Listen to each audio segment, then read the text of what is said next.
Prajem krásny slnečný deň vám všetkým. Rada by som sa k vám prihovorila na tému nízka mienka. Ako, kedy a kde vzniká. Pred pár dňami bolo pre mnohých z nás, ako pre deti, tak i pre nás dospelých rodičov, bol krásny a výnimočný deň. Naše deti dostávali vysvedčenia. Boli ohodnotené, ocenené za svoju prácu počas celého školského roka. Chcem sa ale predovšetkým prihovoriť tým rodičom, ktorých deti nemali až tak dobré vysvedčenie, nemali až tak dobré známky, ktoré by boli hodné a vhodné chvály či zverejnenia. Prečo to hovorím? Aký to má súvis s nízkou mienkou? Veľmi veľký. Sme to práve my, dospelí, rodičia, starí rodičia, pedagógovia, učitelia, vychovávatelia. Sme to práve my, ktorí práve v tomto období začneme naše deti porovnávať, posudzovať, kritizovať, chváliť a odmeňovať, ale v niektorých prípadoch aj prichádzajú zákazy a tresty. Čo si myslíte? Čo si bude naše dieťa o sebe myslieť, ak bude počúvať na seba, že je zlé, že je neposlušné, že je hlúpe, že nič nedosiahlo, že nič nedokáže, že nevie, že prečo nie je také ako ten, ako henten a podobne. Čo si myslíte, čo si raz takéto dieťa bude myslieť samo o sebe? Bude si takéto dieťa samo o sebe niekedy myslieť, že na to má? Že to zvládne? Že to dokáže? Že môže? Tu je základ. Základné kamene mienky,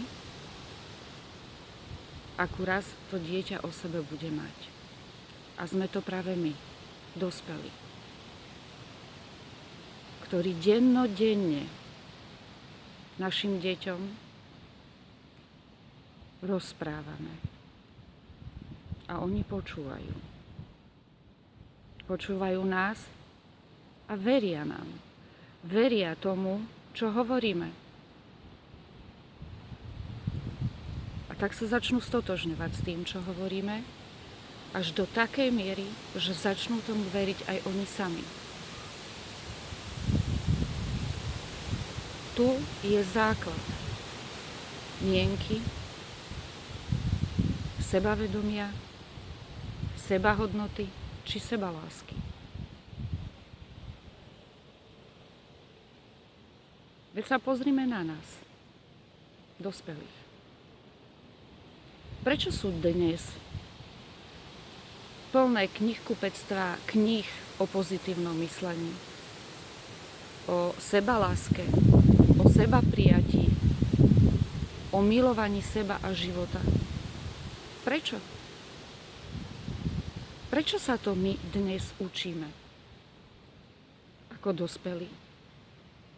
Aká je naša mienka o sebe? Vysoká? Nízka? Uvedomujeme si to?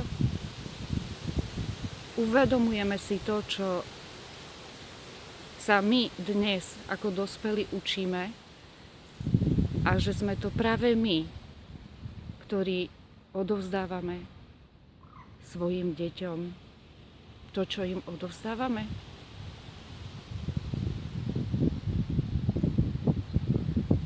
naozaj si ešte stále myslíme, že dobré známky, dobré vysvedčenie zabezpečia nášmu dieťaťu kvalitný, šťastný, plnohodnotný život, že mu zabezpečia dobre platenú prácu a to je postačujúce na to, aby žilo kvalitný, šťastný, plnohodnotný život. Naozaj si to ešte myslíme? Tým nechcem povedať, že mať dobré známky, či dobré vysvedčenie, či dobre platenú prácu je niečo zlé. Nie, vôbec nie. Ale chcem tým povedať, aby sme vnímali, čo rozprávame tým svojim deťom, čo im odovzdávame, aké kódy presvedčenia, naše kódy presvedčenia im odovzdávame vo viere, že sú pravdivé? Veríme tomu my sami? Ak áno, tak je to na zamyslenie pre nás. Ak nie, tak prečo to tým deťom hovoríme? Prečo ich máme stále tendenciu porovnávať s niekým, kto je lepší, úspešnejší, múdrejší? Naše dieťa nie s kým porovnať. Je výnimočné, jedinečné, originálne. Nie je ho s kým porovnať. Pozrite sa na svoje dieťa. Pozrite sa mu hlboko do očí. Vidíte ten zázrak? Ten istý zázrak, ktorý ste videli v pôrodnici. Výnimočný, jedinečný, originálny. Niet ho s kým porovnať. Dívajte sa na ňo stále rovnako. Ako na Božie stvorenie. Lebo tým je. Tým sme každý jeden z nás.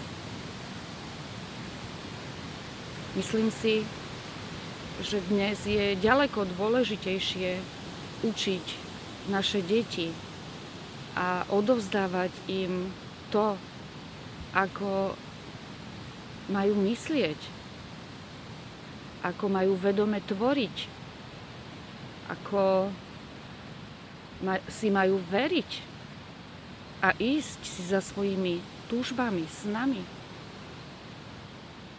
A my ako rodičia, čo môžeme pre nich urobiť my?